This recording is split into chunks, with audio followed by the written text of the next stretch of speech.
respected chief guest for the day, Mr. Mathai,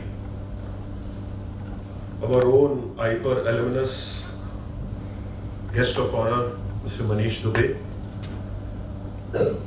Dr. Mahesh Soni, Chairman MBA program, IPER Group of Institutions, Dr. Harsh Sharma, Chairman Career Center for IPER Group of Institutions, my faculty colleagues, and above all, you all students. I said above all because it is your day. It is 27th time I am standing here, but it is your first time. So it's your day. Let me come to the point. That's more important, and that's the first lesson you should learn in your management education journey. Please be on the point. So to the point is that you are here for your career building exercise, and you have chosen a course called MBA for this particular process. So I should speak about what this program is all about and how it is going to benefit you. When I say this, it looks very simple, but it's very complicated. But complications are simple because of the timing. The time when you are entering into this program called MBA is the most opportune time around the world. Why I say this? The world economies are not doing very good.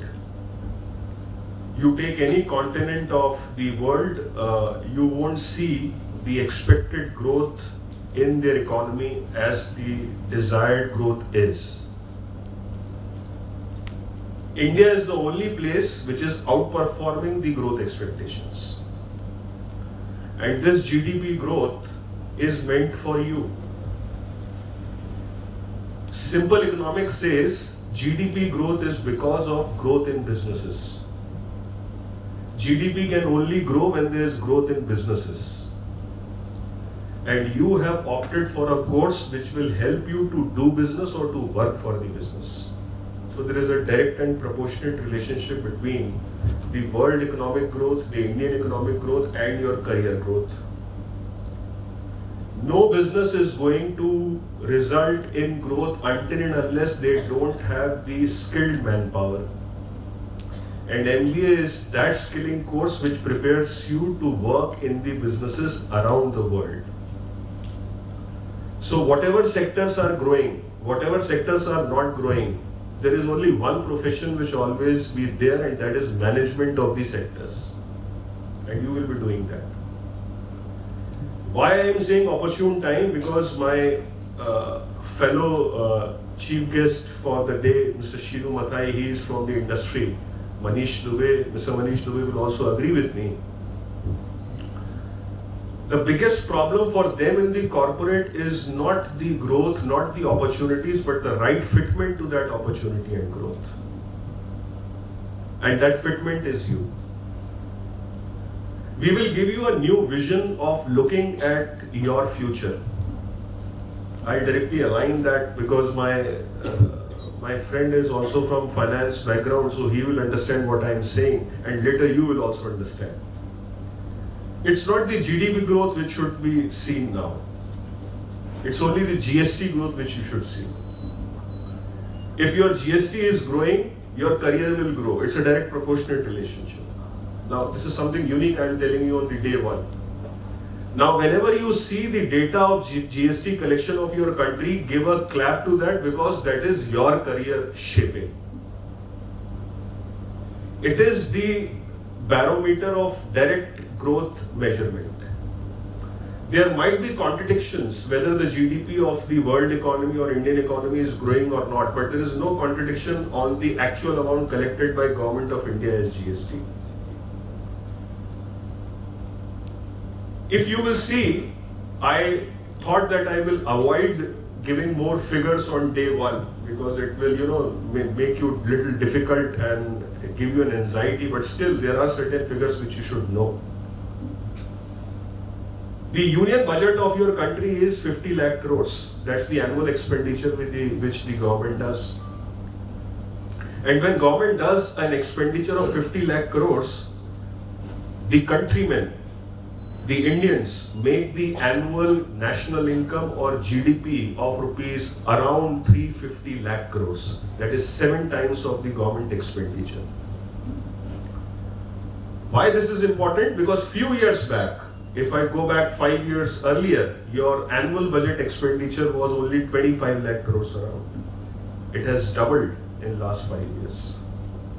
So you can see and watch where your GDP is going to go. And if GDP will grow, you have understood, businesses will grow, and if businesses grow, you are there. Without you, it will not happen. That's the opportune time. Now, the last question which comes to your mind is how the national budget, that is the annual expenditure of the government, will increase by 50 lakh crores. ये तो वैसे ही बहुत है. So the answer is very simple. The more revenue the government will be having, the more expenditure the government will be doing. And now coming back to the last figure, annual GST, monthly GST collection of your country is around 2 lakh crores. So 25 lakh crores around you are only collecting in the form of GST only. Leave apart the corporate tax, leave apart the income tax. So the amount which you are minting as GST is half of your annual budget, and we know that this is going to increase. Why GST will increase? Because you will expend. India, the demographic dividend is there. And demographic dividend means what? People of the age of 22 to 35 years, they are around 68% in our country's population. And they all will start earning now, like you. And if you will earn, you will consume. And if you will consume, GST will be increased. And this is the whole circle. I think you should keep track of this particular data point. Europe is struggling on a GDP growth of 1.5%. Japan is no more there. China is struggling on GDP growth. It's around 3%. India is still growing at 7% with this demographic dividend. So when you have chosen this program MBA, don't think that you have chosen an ordinary program for your career. It is the destined and most fortunate program for which you have taken an entry, until and unless you do a lot of hard work in this particular program. That's the caveat, that's the condition. And that is what my perception is to give you on day one.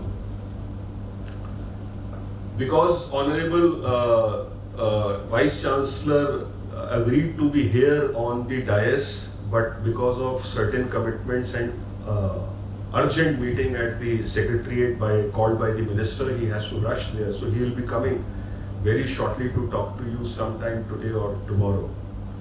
So I am fortunate that I got his time also to speak. Earlier I was allowed only 5 minutes to speak, but now I got 15 minutes. That's why I opened my heart.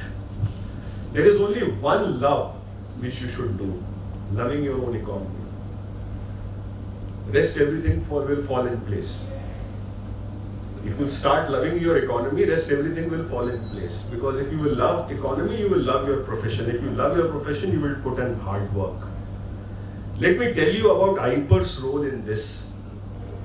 You must have seen that you are the 28th batch of this institution.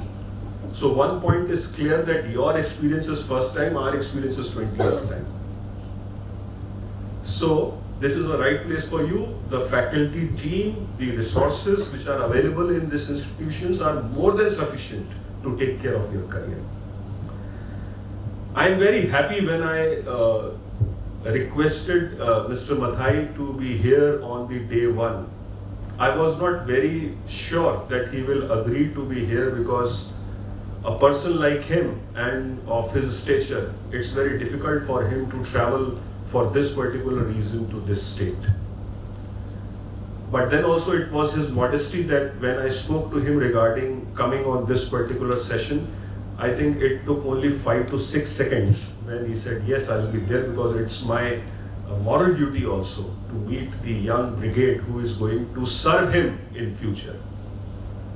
So that's the industry spirit. which we should always be thankful that they are always there to support you, to guide you.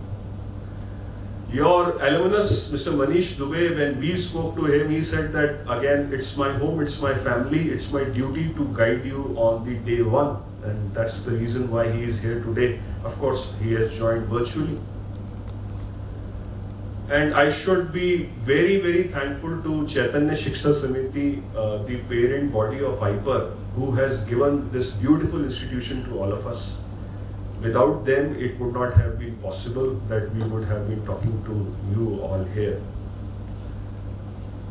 The great part of Mr. Mathai is that the more ladders he is taking in his career, the more humble he is becoming. I'll give you a small example how he has become humble. From last few days, I was behind him, tell me when you are arriving to Bhopal, let me send you a vehicle, let me send you a pickup, and he was not responding. So it was a great anxiety to me why he is not responding. So I called him, not text him. And he said that I am in Bhopal, I have landed, no, not to bother you. This is the humbleness and modesty when people go to their ladders, they show this, and we learn this from them. Thank you, sir, you are here, and we are very fortunate. And now I think I have covered the time which was allotted to our honorable chief guest of the day, earlier chief guest of the day, Professor Jain. So I hope you all have got the hint. I have given you only few figures, but take my spirit, you are at the right time in the right course. It is your labor which is going to prove now and give you a beautiful destiny handwritten. Thank you.